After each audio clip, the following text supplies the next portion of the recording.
Hey everybody, welcome to episode number 100 of Cameron's Nostalgia Podcast. We made it all the way to 100 episodes of my show. I'm Cameron Strickland, your host, and today I have with me Glenn Williams. How are you? Hey, I'm really good. Hi, Cameron. Hi, everybody.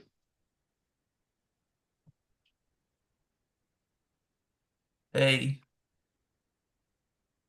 Now, for any of the guys who don't know, Glenn is a puppeteer and actor for Thundermans, and Yep, he has his own character called Aslo the Troll. that's right. He's I've so been, go ahead. he worked on TV shows and films. So yeah, Yeah, been doing this for a while. And thanks for inviting me. you're welcome. All right, let's begin our first question. Okay. How did you get interested in puppetry? A friend of mine's dad worked at the television station as a technical director on the news. And we stopped by one day after soccer, and they were shooting this kids' TV puppet show in the studio. And his dad said, go watch the show being shot. And so I did. I was 7 years old, and he was a ventriloquist. So I asked the host, it was called Pete's Place. And I asked Peter, I said, how do you do that? And he gave me his book, and he taught, and he told me, go home, learn the ventriloquist alphabet, and then come back. Well, months later, I went back and I had been studying his book. I'm 7 years old. I was dressed as a Cub Scout, and I had a Cub Scout puppet. And I went back to show him that I learned how to do ventriloquism. And the producer was watching me talk with Peter because the set was a cabin in the woods and I was a Cub Scout. So they wrote me into his show, and I became a regular every other weekend as the Cub Scout and with my puppet. And we would come on and talk about Cub Scouts. And from there, I just went through school doing puppetry and ventriloquism shows and puppetry. And then when I became a teenager, I put the puppets away and became a DJ. So I was disc jockey in the disco era. And then when I finished that, I went back to voice work, my acting. I went to university to be an actor, and I brought out the puppets again. And ever since then, I've been playing and making magic happen. Nice. S- Yeah. So, what was your first puppet gig? My very first puppet gig would have been, of course, on Pete's Place as the child ventriloquist. And then when I was 16, I was invited onto a show in Winnipeg called Let's Go. And I was 16 years old. And I went there with my puppet. And we did a whole funny act about the three bears. Well, my puppet ruined the whole story. So that was our shtick. But oddly enough, the night before we were going to shoot my episode, I was staying with the hostess at her house, Janice Dunning. I got spinal meningitis. I had such a horrible headache. So they rushed me to the hospital. They thought I was just all nervous about doing the shooting the show the next day. And I was all by myself. I flew there by myself at 16. So then all of a sudden I'm in the emergency room. I'm getting spinal taps. I've got meningitis. So they have to treat me now in the hospital for a while. And then as soon as I came out, they quickly still shot my episode, and then they got me back home. So that was my second, but quite a memorable moment in my career. Now I was 16, so that was a long time ago, and I was completely healed.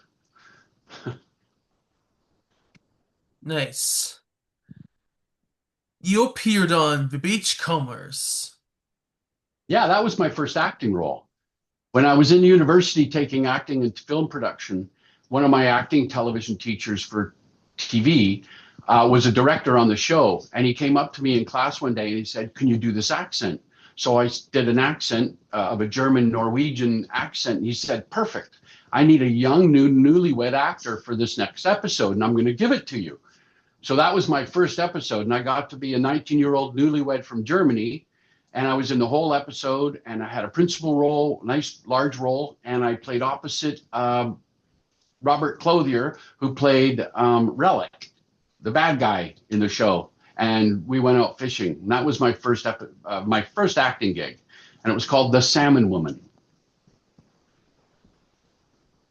And you appeared on Reckless, the Brian Adams music video. Yeah, that's the music video. Back in the 80s, I was offered a role as the cop. And all around the world, everybody will remember this. The Summer of 69 song. You see the guys breaking into a warehouse. They start throwing apples and oranges at each other. Well, one breaks a window. And then all of a sudden, the police are called. Well, I'm one of the policemen. There's two of us, myself and Adrian Formosa. And we're the cops, and we come rushing in our police car, and then we come rushing in, chasing the band out of the warehouse during the the summer of '69. And we shot that in Vancouver, right near the railroad tracks, near First Avenue in Clark, back in the '80s. And it was a small crew.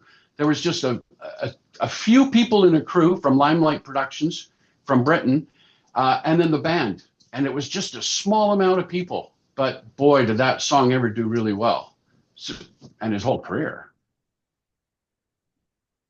So if you go looking for it, it's the summer of '69. I'm the cop. My hat falls off as I'm falling over the apples and oranges.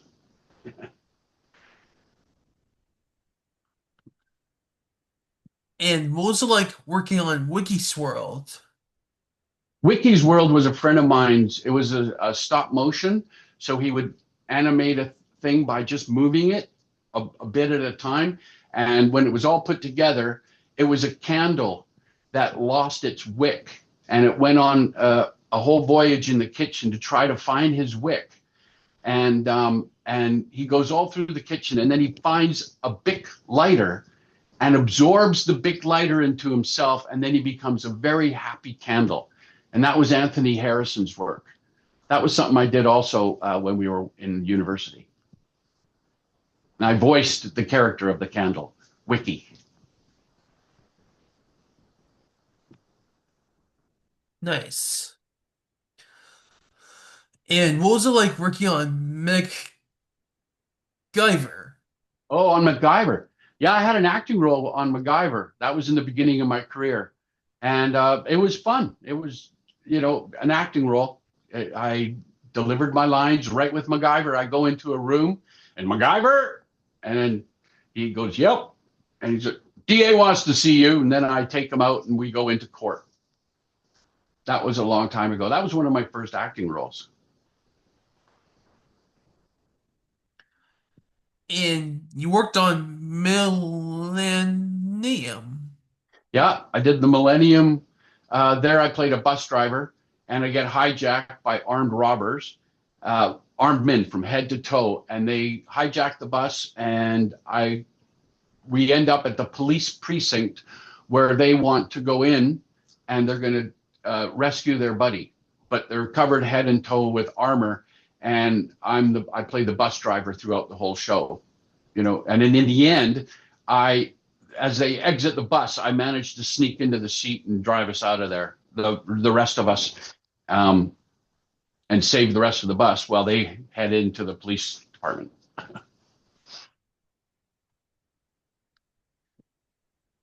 And what was it like working on the X-Files? I've done a lot on the X-Files. I did acting on it, but I've done a lot of puppeteering on it. And the fun thing about the puppeteering on X-Files is the creatures and the aliens that are created that have nothing, and then I get to put the soul or the be part of what the being's going to be. Like they had this one character called Ghoulie, and Keith was inside this amazing costume, and it had so many controls. It needed a number of puppeteers because of its long limbs, and it had this gigantic mouth that looked like just a creature. And in order to move the mouth, it was all by cables. And that's what I did, is I would operate the mouth when we were attacking and killing the people. But and then other creatures, I've done little aliens, I've been arms of an alien that had more than two arms. So I would be in a blue suit, and then I would have his arms, and I'd get in position with him there. And yeah, and then some violent puppeteering too, where like on X Files or the Twilight Zone, limbs will be puppeteered. It's not just fun Muppet creatures like our adorable Kermit the Frog, but if a person was doing special effects and their hands are going to blow off, we'll make fake hands, and then we'll get his real hands put behind his back, and then we'll put the fake hands in, and then all of a sudden I'll be in a blue suit so they can take me out. And then when the director says action, I will manipulate the arms that are fake and throw them off or pull them down or something. And then all of a sudden it looks like the person is getting injured. So there's special effects puppetry, and I did a lot of special effects puppetry in both Twilight Zone and X-Files. Nice. And Yeah. what about the new Adams Family? I was acting on the Addams Family. That was an amazing set. That was a long time ago too. I was an acting role. Lurch, he wanted to learn to play the piano, and he breaks into a big arena and gets on the piano and is playing. And I play security, and I want to go and kick him out, but he plays so beautifully that I let him stay, and then we just start crying because the music's so beautiful. It was pretty fun. The sets were amazing, and so were the actors. The characters were fun to play. And what about Hostess Neil Jigander? Which one? Hostage. Oh, hostage negotiator. Yeah, that's another role. I played a policeman, and I'm chasing. I'm helping one of the detectives take care of one of our partners in a crime scene. That was fun. But look down on the puppeteering stuff on my page. That's where it really gets fun for us here. Right now, I just finished working on the Thundermans, and this was like a dream come true. I'm sure people who've ever seen the Thundermans in the past, 10 years ago, you grew up with the family and they were much younger, but now they've grown up and some are teenagers. And I was fortunate enough to be invited to be one of the puppeteers for the evil rabbit, Dr. Colosso. And this has been absolutely an amazing treat for me. And the actors, the way we're shooting it is so fast paced. It's multi cameras all over, and the actors are right on point with their dialogue. They're acting the motion, the fights. It's amazing to watch these people work. The dialogue there's so much dialogue. And as a puppeteer, I'm fortunate. I get to sit off stage and watch them work. But what I'm doing is I have a remote control, and I do the head of the rabbit's animatronics. So anything the mouth does and the nose and eyes and when it talks, that's my job. And I work with two other puppeteers, so there's three of us who do Dr. Colosso. And I don't want to give a lot away because, like a magician, puppetry, sometimes we don't want to give all our magic away. But I will say there was three of us doing Dr. Colosso. It took three of us. There's another puppeteer who is right underneath Dr. Colosso, and he would be the physical movement of Dr. Colosso. So whatever movement he made was done by Joel. And then the other puppeteer did the ears, because they're very intricate too, because a rabbit says a lot with their ears. So they have puppeteer had an animatronics to make the ears move, and they would react to the dialogue and to the situation that we're in. So the three of us together, put together, became Dr. Colosso, the puppet. The actual voice while we're shooting is mine. I pretend his voice. Hey, Max, where are you going? Ah, my buddy. So I tried to pretend to be Dana Schneider because Dr. Colosso the bunny is actually a man, and it's played by the actor Dana Schneider. And he is a man who's evil, who their father turns into a bunny, and then the bunny's forced to live with the family so he doesn't create evil. Um, so during the show, when we're making it, I'll be the voice for the actors to play off of, and I'll do all the dialogue. But the voice you actually hear in the show is Dana's voice, and he is Dr. Colosso. Because sometimes he comes back; they turn him back into a man, and he'll help them. You have to see the episode, the whole series. It's phenomenal, and it's called Thunderman's Undercover. Nice. Yeah. And what about the collector? The collector, I was a security guard, and these people wanted to come in, and they made fake IDs, and they got past me, so I let them in. That it was a small scene, but it was a fun part. And you worked on Smallville. Smallville, yeah, that's where my puppeteering for WTC Productions, Bill Terazakis, started. That's when I started becoming a professional puppeteer. He needed a big, strong person to be the wings of Hawkman on the Smallville Superman series.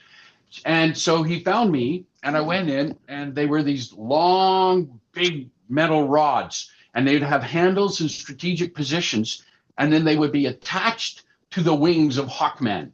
And then I would be in a blue suit or a green suit the whole time, and I'd hold the rods. And then whenever Hawkman arrived in the scene, I would be behind him, and I would operate his wings. So as he's talking, I would give him movement, or if we had to get big or fly or fight, I would do all of those scenes with the Hawkman in Smallville.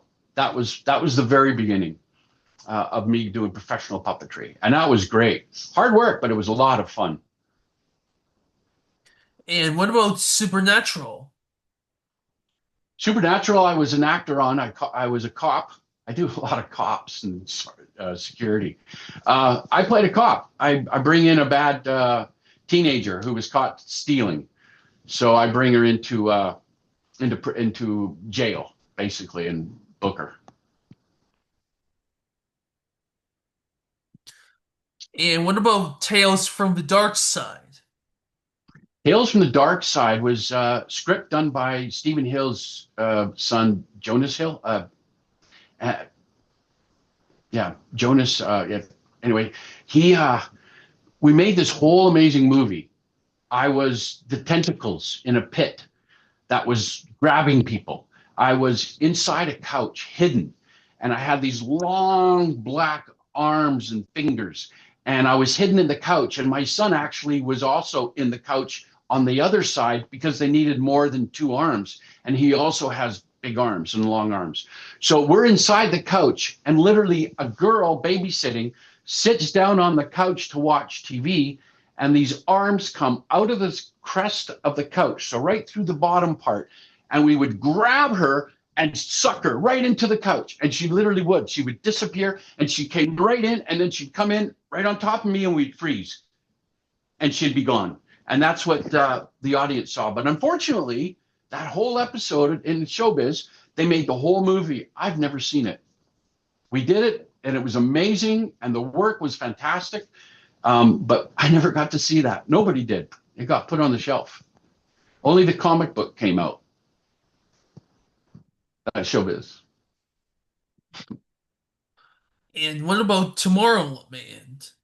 Tomorrowland, I was the head puppeteer on Tomorrowland, the Disney movie. And I got to do some fun, cool stuff on that show. That was fun. There's scenes with the tub, the bathroom scene where stuff happens where I have to puppeteer things to make it happen. There's a head that got burnt up in a fire, but it comes rolling out of a store, and then a policeman picks it up and talks to it. Well, that's me. I'm the talking head. Yeah, that was a lot of fun. Smallville, Tomorrowland. And what about Wayward Pines? Oh, Wayward Pines. I played a monkey. He was an experiment and caged up in a very small room, like a lab, and he was like a lab monkey, and I puppeteered him. What about Strange Calls? Strange Calls was another one of those. They made the whole show where characters were coming to life, and it was funny. It was a runoff of a British show, and Dan Stiles was one of the lead actors, and he was amazingly funny to work with. And the whole show was amazing. But again, it got shelved. It never got finished. If the movie was finished, but it never got seen, unfortunately. And what about the Christmas Train? The Christmas Train was fun. That's a Hallmark movie I was an actor on, and I got to play the engineer. So that was quite a thrill. Spending the day in a train, being the engineer, and I was driving a train. And I don't want to ruin it for anybody, but things don't always go well. And that was the story called The Christmas Train on Hallmark.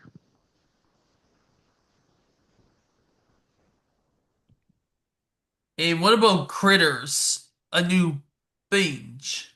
Yeah, Critters. There you go. That's a monster movie. That's when I got to meet the amazing Joelle. Joelle's from and Anishka teamed up, and they have a company called SFX Studios Inc. SFX Studio Inc.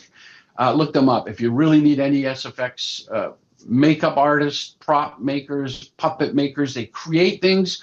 Give them an idea, they'll create it, and I'll probably come along and puppeteer it.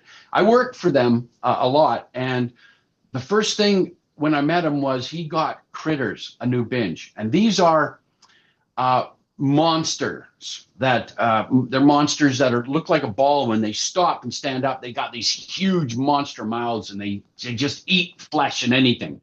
They're little monsters, and they're called Critters. And if you remember from a long time ago, um, they wanted to make a TV series spoof of the Critters, so that's what we did.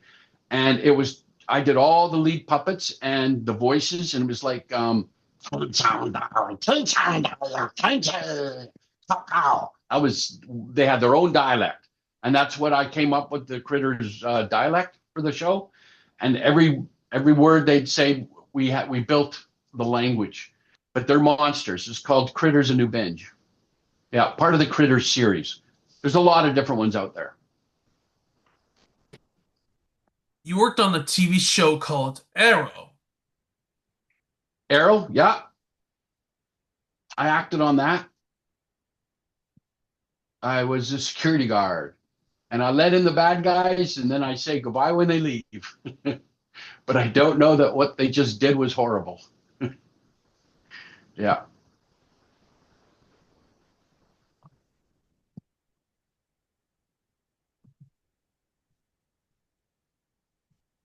You having fun doing this, Cameron? Being your Yes. 100th guest, have you met a lot of interesting people yourself? Yes. That's awesome. I'm happy for you. I'm glad you found your niche to give us a platform to come on and share some of the joys and experiences that we've had. So thank you again. You're welcome. And what about the Twilight Zone?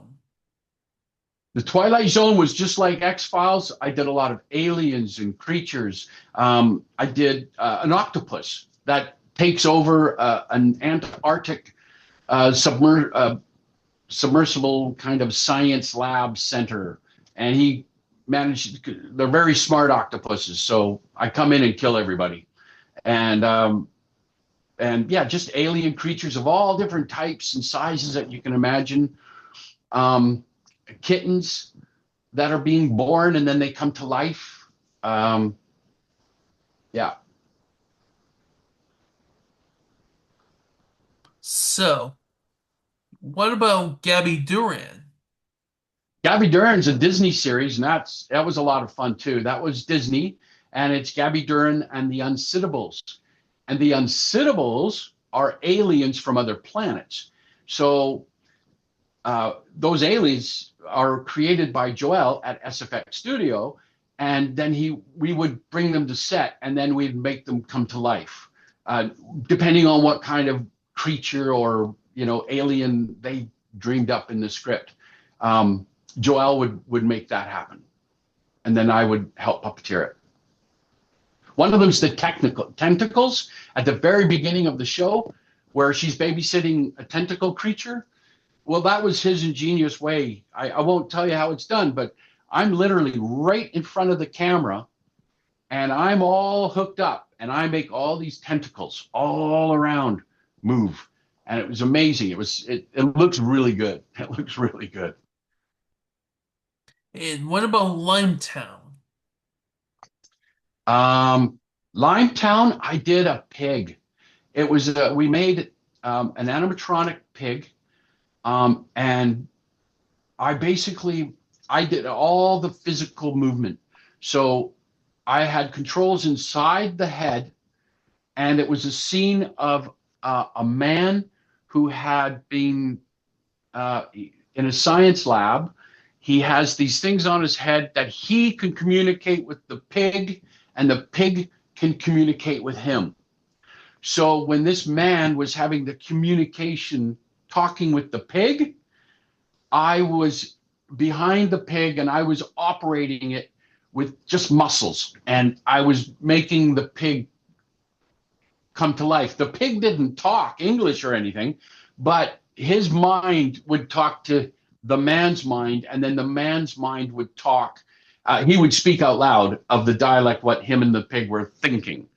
So made this pig come to life. It was pretty fun, and it looks really good. It looks totally alive.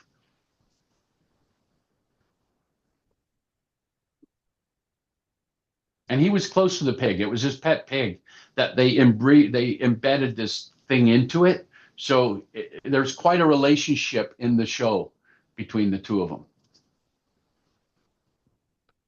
You appeared as a contestant for Super Password. Oh, wow. Yeah. You, that's, I went down to LA and I lived down there for a couple of years in Malibu, and I had a chance to go on this game show, Super Password. And so I went in and I met them. And instead of because I wasn't a local and because I didn't live there, they put me on right away. So I went for a whole week of training in the studios, NBC. And then the next week, I was put on the show. I was put in line to go as one of the contestants in the show. And we shot right in Johnny Carson's studio, right in his studio. And yeah, that's out there on YouTube too. The whole I was in 2 episodes, two days, and I made over $2,500 and a whole bunch of consolation prizes and met some amazing people. That was fun. What about Sacred Lies? Sacred Lies? Yeah, that was a bore. And I don't mean boring, it wasn't fun. It was a bore like a pig, and it was a vicious bore, and it was becoming dangerous, and it breaks out and it goes and it starts killing people, and I am the boar. So it's attached to my body, and the back half is against my chest. You can see it on my webpage. It's on my chest, and then the rest comes out, and I'm holding it out like this, and it's got animatronic. Two puppeteers have animatronics to make its eyes and face snarl, and I'm attacking people. And yeah, that was the boar. And what about short film Look Up?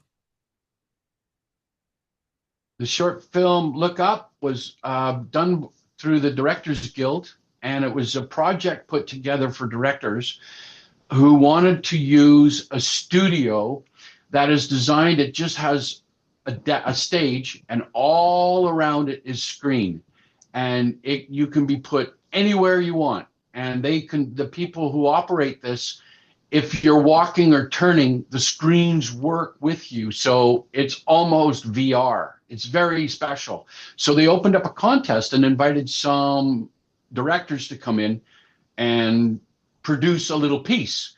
And I was hired by this wonderful director in from Alberta, to be the puppeteer. And I want to say his name right. I think it was Ron, the puppeteer, Doug Cook. I want to make sure I say his name. It's Doug Cook.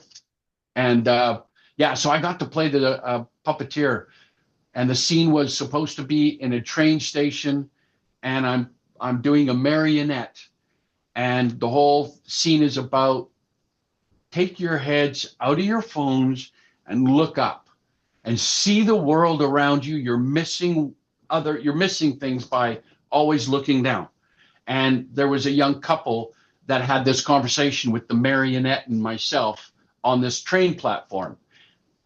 When you see it, there is no train platform, but the magic was that the ability of them to be able to put trains coming and going, and the visual effects was amazing. And what about sight unseen? Sight unseen, I played a comedian, and it's an acting role. I play a comedian. I'm maybe a murderer in the episode. That was an acting role. And you got to work on the Thundermans Uncovered. Yeah, that's this show that I was talking about, the Thunderman's Undercover, and we also did the movie last summer, 2025, which is coming out soon, and it's called Clash of the Thundermans. And if you look for it, because it was so much fun to make, so I know how much fun you're going to have watching it. It's Clash of the Thundermans. It's their movie from their show, and there's some real magic stuff going to happen in this fun movie that's coming out.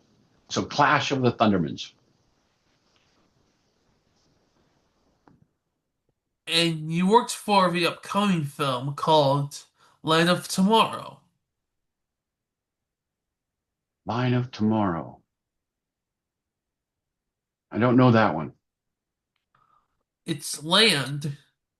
Oh, Lands of Tomorrow. No, that's a misprint somewhere. I don't know where that came in on there. I didn't do Land of Tomorrow. Oh, okay. That's okay. Yeah, that's just a miss thing. Yeah. You've covered a lot of them. I'm also on Animal Control.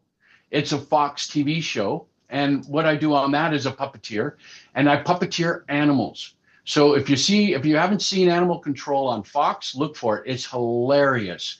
It's about the relationships of people, like our SPCA here in Canada. It's the American, and it's called Animal Control. And it's the control workers who go out to take care of situations that animals have put themselves into, or people and animals are in. And you meet the people along the way, but more importantly, you're having the relationships of the partners and the relationships of the whole precinct all together. It's hilarious. And then they get in situations with animals. So they have real animals, and then when the real animal can't do the things that the script asks them to do, Joel at SFX Studio will create the same animal, and then we will puppeteer it. So you'll see a live animal and then a puppeteered animal, which makes it look the same, but obviously they follow the law and the rules very strict when we're using real animals, and so they don't even we do all that special stuff. So for example, we had drunk raccoons in a bowling alley. So first they shot the real raccoons walking in the bowling alley. Then we brought in our puppeteered raccoons, and we got to play them drunk. So I would be in a blue suit or a green suit so they can paint me out. But we would make all the different raccoons be drunk. Or we had a kangaroo where I'm having a fight with one of the animal control workers, or a swan that's getting coming in and out of a cage and it's just out of control. A weasel in an attic, or a crab that picked up a knife and is trying to cut people. We got big bears that are animatronic. Yeah, so that's on Animal Control, the Fox series, and I'll puppeteer animals. No dialogue, just strictly puppeteering. All right. And do you have some puppets that you could show me? I do. Um, I'll tell you, one of the first puppets I ever had was the dog, and this was just a Shaggy, and it came with these long arms like this, and all I did was wrap them around my body, and then around my arms, and then all of a sudden, this I've had this guy forever, but that's just a Shaggy dog, and oh, oh, thank you, and yeah, so this is one of the very first ones that I had. Yeah, okay, I'm showing more. Get down. There you go. And then I also picked up this one, and this one has no sound except for just one. It only has one sound, but I like it because it becomes something. So if I'm just gonna, I just like my teddy bear, and I use this with just my just a teddy bear, and that's all it is. That's it. And then he has a little tinkle. You can't hear it here, but he has a jingle bell. And that's a simple puppet. That's one of my first puppets too. And that was my teddy bear. And that taught me how to use the arms, how to be able to do expressions, and how to just learn how to do different things. And when I worked with this, I just kept moving up and moving up. And then all of a sudden I managed to get this one. And these guys showed up on a long time ago. I think when I was a teenager. Oh, hi. Oh, hi. How are you? Oh, hi. How are you? Oh, you're cute. Oh, you're cute too. All right, do you guys not know each other? No, I don't know him. You don't know her? Never seen her. Oh. So then I picked up these two, and then that just taught me how to work character and play. And you can do it as a ventriloquist, or you can just be a puppeteer. Yeah, you could just be a puppeteer. That's when I would hide and just use them. Yeah, just like this. Ha! Oh, wow, you're wonderful. So are you. But these are really, you didn't even see that. Sorry. Anyway, so this is the other ones I started working and playing with when I was practicing and working with my ventriloquism. And then I moved up to this is a professional made puppet from Axel Productions. He's the rabbit, and you'll see him probably everywhere because he's made from Axel Productions. Hmm. Right, how are you? Good to see you today. You know, you can have fun with puppets. You can talk any way you want to, or you can be anything you want to be. I can be stupid or silly, or I can be, well, I could be very smart. And yes, I could, because I can. That's a fun one too, to play, especially for kids. This is so fun to play with kids. Oh. And then I just decided to move up to my own imagination. And because I'm a Norwegian from Canada, but my ancestors are from Norway, I grew up with trolls. And Norway has trolls. And I grew up with all the stories about trolls. And one day I went to a puppeteer's house, his shop, and he had this puppet. And this is it. And I'm going to show you. This was the original Oslo the Troll. And this was sitting on the back shelf, and it wasn't quite finished. And I says, what's that? And he said, it's my troll puppet. So out of talking to him, and because the person who wanted it didn't want to buy it anymore, I bought it. and it became my puppet. And this is the original Oslo the Troll. And yeah, there he is. And so he's actually going to be coming back. He's old, so we're going to fix him up, and he's going to come back, and he's going to be on the new Oslo show with the new Oslo, and we're going to create a new character for him, and he's going to become the new wise troll on the show. And if you look over my shoulder, right behind that black is Oslo, and I can't wait to show you him. So this is going to become a new character on the show, and we haven't named him yet. But if you want, you can go to oslothetroll.com, and we're going to look to give him a name. So I'm looking for names, Cameron, for this character. He's going to be the old wise troll in the forest. So this is exciting to show you this. So here is Oslo the Troll. This is the set for Oslo the Troll. And you're one of the first people to get to see this, Cameron. But there's Oslo the Troll. And this is his world. And he's an animatronic puppet. He's an animatronic puppet. His eyes are animatronic. They open and close and look around.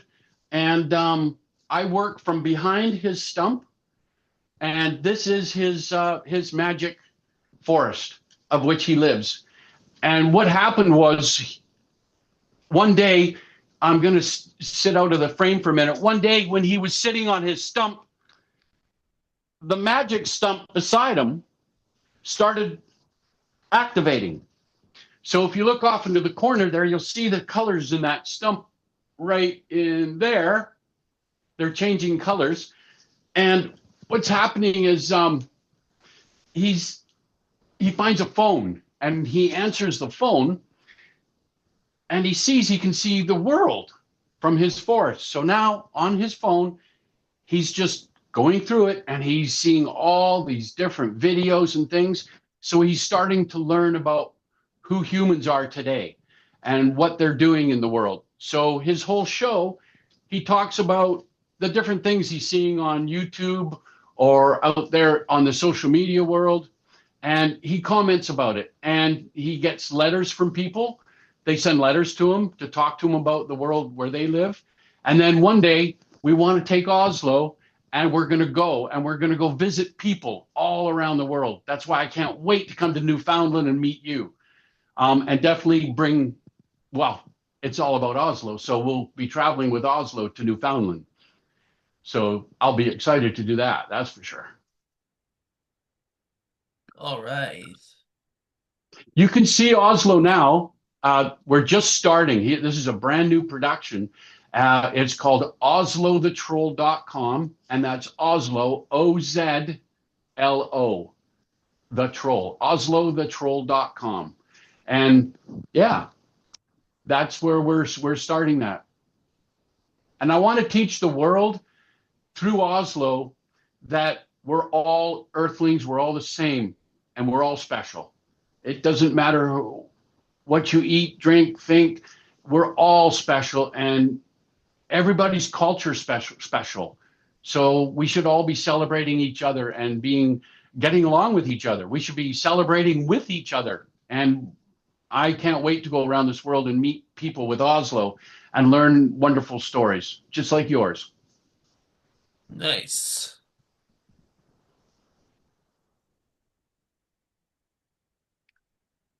Well, Glenn, thank you so much for your time.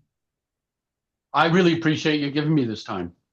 I've never had an opportunity to be able to share my my puppeteer world with anyone except for on the website. So thank you, Cameron, for the invite, and I appreciate you reaching out. And good luck for you. Is there anything else you'd like to say? To all the followers here and people subscribing, this is awesome what Cameron's offering for us and the platform. So thank you for watching Cameron's footage, and thanks for watching this episode. His 100th episode. That's special, Cameron. Congratulations. Nice. I'm glad and proud to be a part of it. We've made it all the way to 100 episodes. Woohoo! Yeah, I agree. Yeah. So yeah, and stay tuned for there'll be more guests coming up. Until next time, I peace. look